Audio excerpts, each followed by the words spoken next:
Everybody has their right-sized piece of land. What you do is you kill off the ability of people to improve their land, which is taking a risk. So you watch investment go to near zero. Next problem. You go to high school, which is what's happening to them right now. They're really pushing their education system, and they're really going to get people through high school.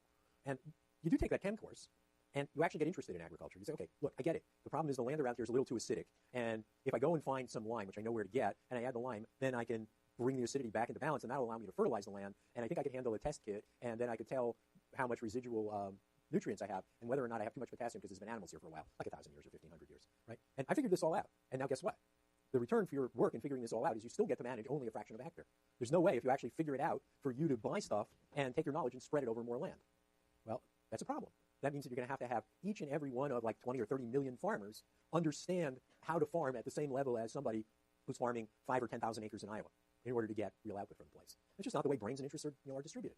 So a market failure here, the market failure is you can't buy and sell land. That looks pretty innocent because it means nobody is going to be without a piece of land, right? This is what we want. We want people, land to the peasants and all. But when they then look down the line, it means that you've frozen them as peasants forever.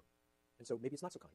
So that's the way I would tell a lack of ownership story. And that's the one that speaks to me these days. And it does because I'm watching as the Ethiopians' level of education pushes over the threshold where they really can farm as well as anyone else on the planet. And yet I don't think they're going to get the opportunity to do it. So the story about that. So we have lack of ownership. Probably we won't return to that much. It's pretty obvious. Externality. We're all about externality. Externality is our favorite word. And I've written down a good definition. An externality is a non-pecuniary effect of a transaction that is borne by someone other than the buyer or the seller. Pecuniary effects are those that happen through changed prices. Okay? So something that doesn't happen through the market. It's an effect external to the market. So let's talk about something that's not an externality. We have a perfectly good and functioning labor market in child labor. All right? Just to make this annoying. And we have a purchase decision in which we buy, instead of New Balance shoes made in the U.S., New Balance shoes made in some country where we have child labor. Yep. So we have a market transaction. You bought a pair of shoes, don't care what brand, and it turns out that your brand was made with child labor. So long as there's a market for the child labor, we're just talking about market effect. You've increased the demand for child labor. There was a supply and demand. There's no externality. I can say it was a good thing. I said there was no externality. But to be an externality, it has to happen not through the market. So all the pollution stories are externality stories. Nobody buys and sells air.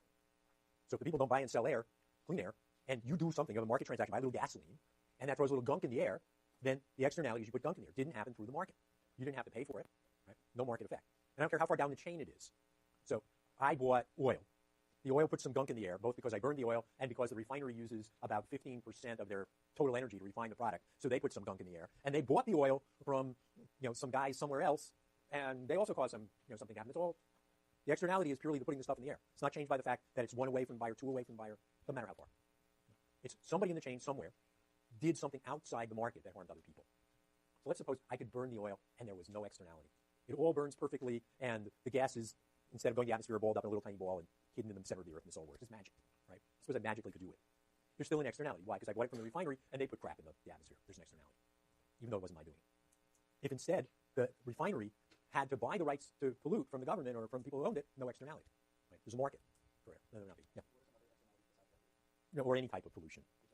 No, you just have to think of a transaction where somebody who's not party to the transaction gets hurt and they don't get hurt through the market. I buy cotton clothing in 1850, right, and cause people to be enslaved, right?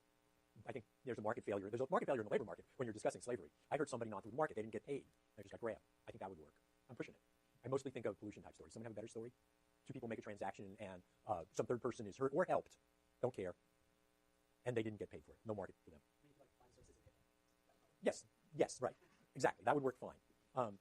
Depending on how you tell it, a story with bees and honey. Right? When a farmer grows bees, he provides pollination services. Well, if you do it commercially in California, you get paid for the pollination services, no externality. If you did it in your backyard in Berkeley, then your neighbor's flowers grow better, externality. Right? Same physical fact, just a matter of payment. Mm-hmm. Yeah. Yeah. So if you so you bring up a problem of who counts. So I want to make the people count. You made the animals count.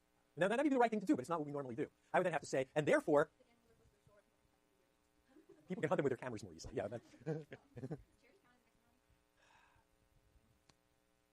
I want there to be a market transaction. If someone gives money to a charity, the charity receives money, and the person giving the money gets a tax break from that, that's a market transaction with benefit. The person that receives the charity from the foundation would be. Okay, the way you're telling it works, but the tax rate doesn't do that, right?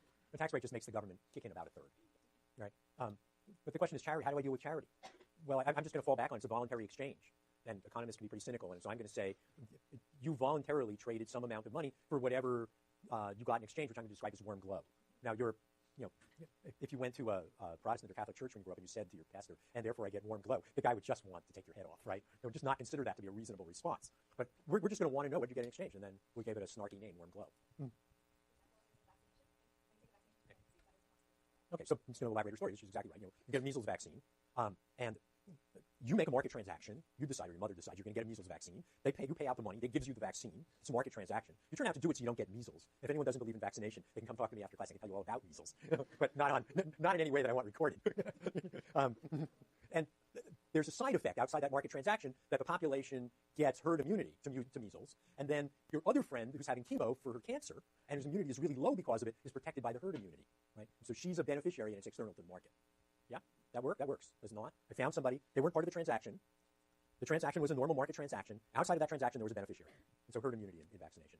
Yeah, and that's a good one, by the way, because it's real different from the others. Anything else? So I guess the best ones we have are any types of pollution, vaccination, and honeybees raised for their honey.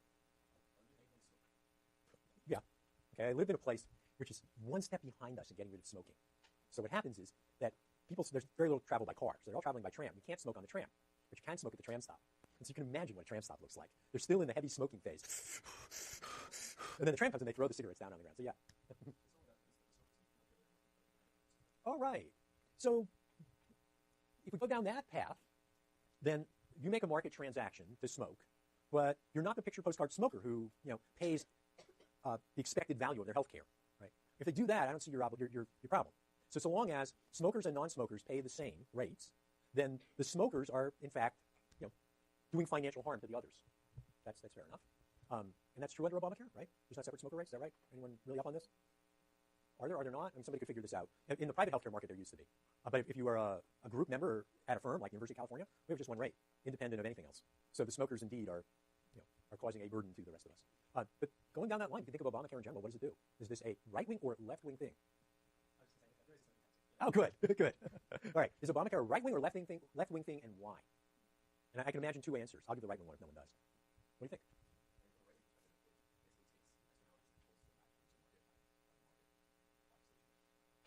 So the right-wing argument, which they don't want to make, is there were these people you'd call free riders, right? I'm never going to be the one that gets sick. And then, of course, when I get sick, what happens? I show up at the county hospital and I make you all pay for my illness. And what Obamacare does, fundamentally, is it makes me pay for my own illness. And that's why I'm angry, because I used to get it for free and now I have to pay. But from a straight conservative little c point of view, that would be the argument for it. And I'm sure if you were properly conservative with a big C, you should be standing up now yelling at me. And you could explain to me the argument about compulsion and they should be free to do what they want and stuff like that. I'm not sure I would say externality. I mean, it is technically yes, right? We have a market failure. In healthcare, basically, you are forcing other people to buy for you. And then you're internalizing it, as you put it, which is the right word, by making it go into the market. That works. If I were asked, if someone asked me and said, what are the best examples? I'd go for pollution. And they say, oh, come on, it's more general than that. You must be able to do something else. Then what were the other ones I like? I'd go for my honeybees, and I'd go for the vaccination. And what? Okay, tell it is an externality. Yeah, but they're going to pay you for that. I'm going to fight you here. On that grounds, I'm going to fight you. That's what you're doing. You're saying, look, I went out there and I got a college education, and that enabled me to get a higher salary. And so now you're talking about the private benefit, and you're explaining to me why it works. The firm says, I got these two people. One of them is capable of sitting still for 4 years and doing something, and the other one's constantly jumping out of her seat, never gets anything done. I'll pick the one who can sit still. I mean, the one who got educated. Right? So, but that's you tell me a private story. You can tell me a public story, too. Go ahead, tell me a public story with education. All you have to do is ask, do I care about other people being educated? Do you? Why? Why do you want to go through life with, us sort of people? You could go through life with people who can't read, but why do you choose us instead? I don't understand. What is it that's advantageous to you? Okay, so you need to go out there and get a friend who can't read. And then you'll be able to come back and tell me exactly why it is that you want the people you interact with to read. Right? What? Intellectual benefit, right? She's got this view that when she's sitting on the beach, whoever she's sitting on the beach with can say something other than, look at the moon. Right? That there'll be something else to talk about. And therefore, when that person gets an education, that person's conferring a benefit on you. That's outside the market, and we're there. Depends upon whether you think that market in the cure for cancer, how do you think that market works? Okay? If I create a cure for cancer, then the Regents of the University of California will market it at its full market value. And then it's just a market transaction, right? And then no. But there's a possibility instead, the knowledge I create is that cancer can be cured by the right amount of lemon juice and salt. And then no one can control it. And now it's outside the market and it works. You have to keep the benefit outside the market. It's not that the benefit's wonderful, it's that it didn't get paid for. Did you have one? No? Was anyone else?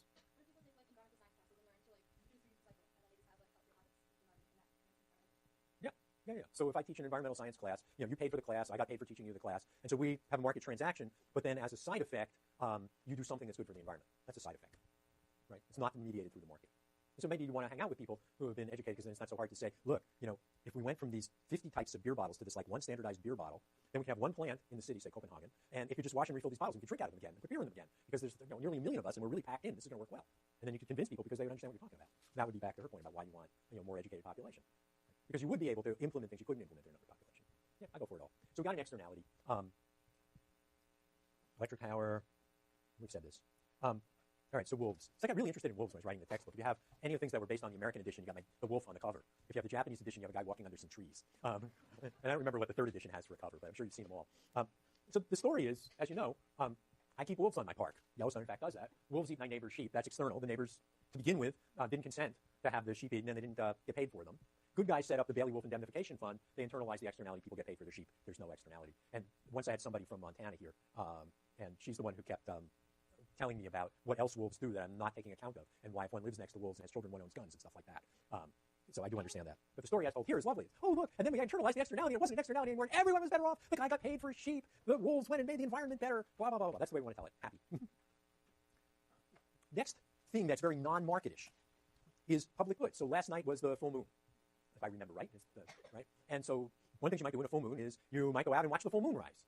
So how many full moon rise watchers were there? Oh, okay, pretty good collection here. So did any of you have your experience reduced by the fact that I too went out and watched the moon? Has any one of you full moon watchers said, it would have been a great full moon except for that Peter guy was out there watching it too? Did anyone say that? So you did. Okay. For you, the moon is not a public good. And I'll get your referral to Tang as soon as we're done here. Yes. What? Well, I was just thinking, like, if you're at a concert or something, and, like, you cannot, like, watch the concert to the best possible experience because there's too many people watching the concert, so there's, like, too much noise and you can't see or something like that. Is that still a public good? Well, so you've now split us between the pure public good, the moon, where I can't crowd it. Doesn't matter how many of us watched it. We just can't get in each other's way, to something that has some public good aspects and some not public good aspects. And if you really think that a concert is crowded, then you really are thinking of it as a private good. Right? And perhaps it's best to think of, I have a small venue concert, a big venue concert, and Woodstock. Right? And they're three separate goods. And I pay three separate prices for them, and I don't have to say it's a public good in any way, because they're clearly crowded. When you add another couple of people, it's not that good anymore, it's something else. Right? Then you're there. But lots of things we talk of as public goods, I'll get to in a second. Lots of things like a swimming pool, a public swimming pool.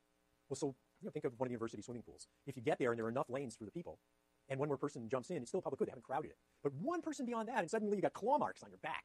And now you can see that it's not a pure public good. So some part of it where it has a public good feel, then it gets crowded and doesn't feel that way anymore. So the moon's perfect.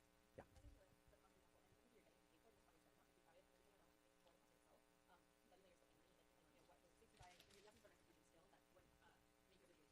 Okay. So people started thinking down that line, and they didn't like just the word public good all by itself. So the exposition of public goods was done roughly early 50s, and it was done in a diagram, which I'll show you. And I'm now forgetting the guy's name who originally did it, and then it was Paul Samuelson popularized it quite a bit. Right? But people then started saying things like you did, and once they started doing that, they tried to describe goods this way, with the words rival and excludable. Right? So the moon is really non-rival in consumption. Doesn't matter how many people look at the moon's still there to look at. Doesn't matter how you feel about the fact we have a large defense budget. It has nothing to do with how I'll feel about it. It's not crowded. And we can feel opposite about it, right? You can feel the moon's terrible because it brings on zombies. And I can feel it's wonderful because look at all the light and you can be out at night.